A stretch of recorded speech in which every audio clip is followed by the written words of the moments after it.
Ohayo Sekai Good Morning World. Halo coy, balik lagi sama Animin di sini.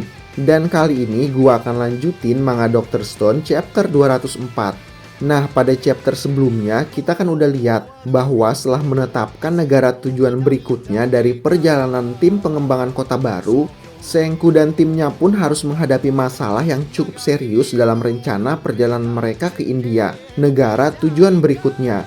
Karena untuk bisa pergi ke India, mereka yang saat ini sedang berada di Spanyol harus berlayar mengelilingi benua Afrika yang luas melalui Tanjung Harapan untuk bisa sampai ke India, yang memakan waktu yang cukup lama. Selain itu, karena perjalanan yang jauh, mereka juga harus menghadapi masalah mengenai persediaan bahan bakar yang mulai menipis karena konsumsi bahan bakar kapal Perseus baru mereka lebih banyak dibanding kapal Perseus mereka yang dulu.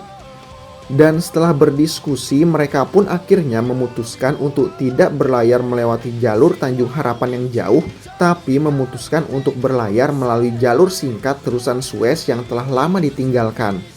Meskipun mereka juga harus menghadapi masalah baru di jalur terusan Suez karena jalur terusan yang terblokir oleh bendungan kayu kering. Tapi berkat sains Senku, bendungan kayu kering tersebut pun berhasil dihancurkan berkat rudal yang berhasil ditembakkan dari atas kapal Perseus baru dengan jarak sejauh 20 km dan berhasil menghancurkan bendungan kayu kering yang memblokir jalur terusan Suez dan membuat tim pengembangan kota baru dapat melaluinya. Lalu kejadian-kejadian menarik apa aja yang terjadi pada chapter kali ini? Kita putar intronya dulu coy. Aku suka susunya hingga tetes terakhir. Aku suka coklatnya hingga tetes terakhir. Susu bendera coklat nikmat hingga tetes terakhir. Susu bendera coklat hingga tetes terakhir.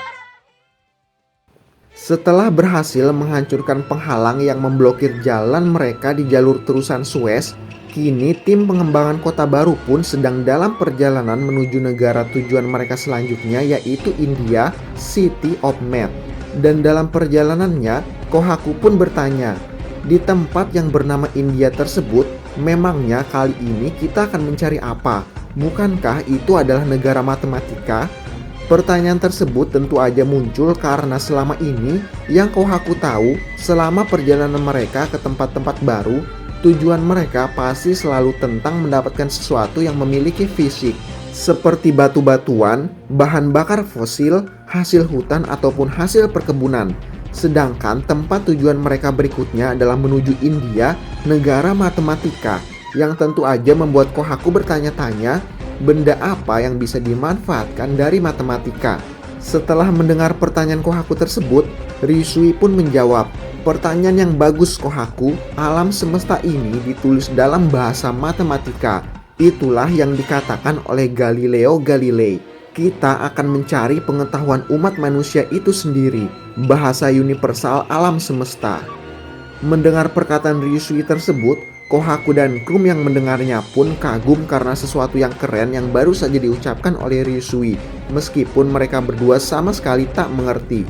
Melihat keterkaguman Kohaku dan krum, Ryusui pun kembali berbicara dan berkata, saat menghancurkan bendungan kayu kering yang memblokir terusan Suez, kita masih harus mengatur rudal ini secara manual menggunakan remote control. Tapi roket yang akan kita buat nanti itu akan melewati alam yang luas. Kita harus berangkat dengan perhitungan orbit yang sempurna. Mendengar kata perhitungan yang sempurna dari Ryusui, Gen pun mencoba mengkonfirmasi dengan Senku lalu berkata, sempurna? Jadi bahkan Senku sekalipun tidak akan cukup? Mendengar perkataan Gen tersebut, Senku pun menjawab, ya, yang selalu kulakukan itu hanyalah perhitungan kasar cepat dengan memakai perkiraan. Kita tak bisa melakukan hal tersebut pada roket. Jika perhitungan orbit salah, bahkan jika hanya di angka desimalnya saja, itu akan menjadi kesalahan besar dan semua orang yang naik akan mati. Senku pun melanjutkan penjelasannya dan berkata, parameter yang dipakai NASA adalah 15 angka desimal. Itu artinya akan sangat buruk jika kau tidak menghitung perbedaan di saat roket sedang terbang. Dan setelah menjelaskan semuanya, perjalanan tim pengembangan kota baru pun terus berlanjut. Dan dalam perjalanan mereka menuju India tersebut, sang raja kerakusan Risui pun berkata, "Aku menginginkan kemampuan matematika itu. Membawa kembali seorang murid atau profesor universitas itu seperti membawa ratusan kalkulator yang bagus, dan mungkin di sana kita bisa menemukan dia, Sai." Mendengar perkataan Risui tersebut yang menyebutkan sebuah nama, semua orang pun terlihat kebingungan.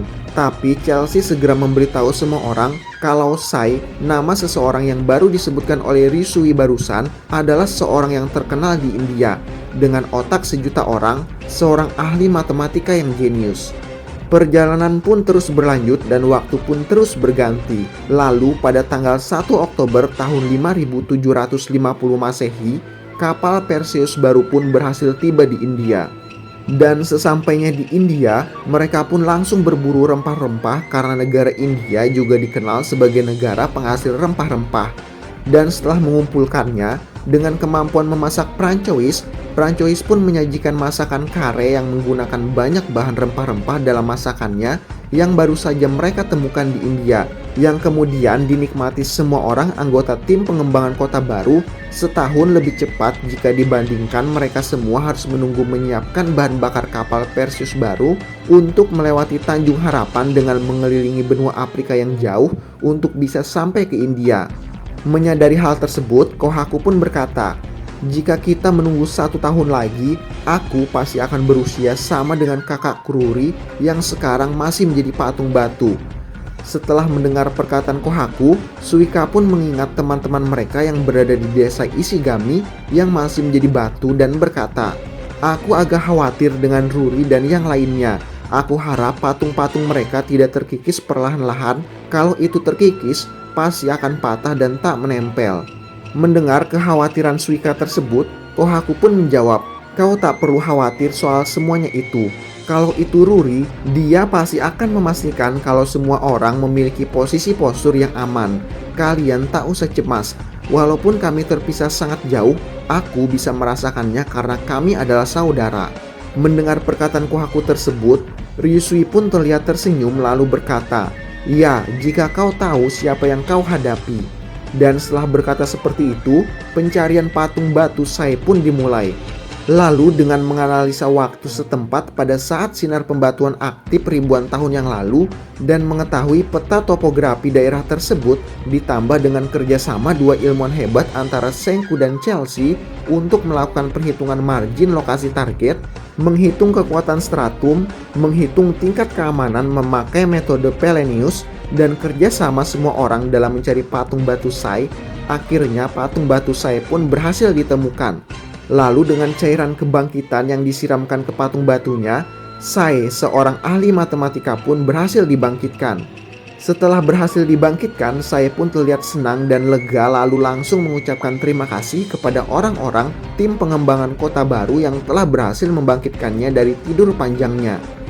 Namun saat Sai melihat ke arah Ryusui, tiba-tiba wajah Sai pun terlihat sangat terkejut dan ketakutan. Lalu dengan cepat Sai pun pergi lari menjauh dari Ryusui dan semua orang tim pengembangan kota baru yang baru saja membangkitkannya. Tapi dengan kecepatannya, Kohaku pun berhasil mengejar Sai dan menghentikannya.